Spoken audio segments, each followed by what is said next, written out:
Hello, hello, chess.com. Master versus many. The game continues, and the world has played b5.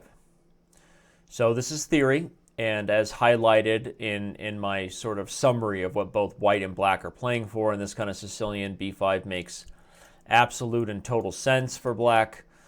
Pretty much the most important move for black to establish as far as the eventual play on the queen side in almost any Sicilian, so that's a good tip for any Sicilian players. Establishing a safe b5 gives you more space, it gives you threats, it's what you need. And you've officially forced my hand when I said I was playing bishop g2 with the flexibility that if you didn't play b5, I might go back in for the a4 positional lines, right? So you said no thank you, Mr. Rensch, and you played b5, so good for you. Now, what are my lines again? So there's bishop to g5 certainly is a move, and castles, but again, if we're talking theory, that I feel is currently the most challenging for black, because I didn't come up with a clear improvement for Topalov over his game with MVL, and from I think the London Chess Classic, I see no reason not to repeat that. I'd love to see what the world comes up with. Maybe the group of your minds together will come up with a nice improvement over Veselin Topalov's play, but that's still one of the most important and most recent games in this line, and I feel like white is getting a small positional edge.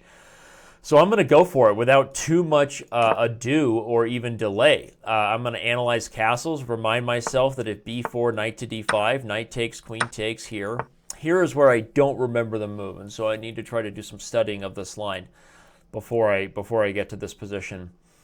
It doesn't make sense for me to retreat the queen before you've played bishop b7, right? Because why? Unless there's some sort of immediate follow-up to that. And there might be, like knight to c5 or something like that. So if I played like bishop to e3, don't you have like bishop b7, queen d3, and knight c5 maybe? That's an interesting point. I've wondered if c4 makes more sense in this position than it's ever been played, because obviously if you en passant, I'm going to bring my knight to reinforce control over the center. If you play bishop b7, you've lost that ability. And now knight c5 will see my queen safely tuck away on c2, and we have a Maroczy bind type structure. Sure, your position is totally solid, but white's a little bit better as far as space goes, and maybe I can gang up on the pawn. So c4 is a move I'm going to consider when we get to that critical position. And for now, I think that castles just makes the most sense over bishop to g5, given the line I'm trying to play for. I'm playing for sort of a solid positional edge where the queenside pawns are eventually overextended targets rather than something more aggressive on the king side. So sort of Babe Ruthing this situation and calling my shots, as you know. But that's the goal of this, is that we learn something and that we all get closer together.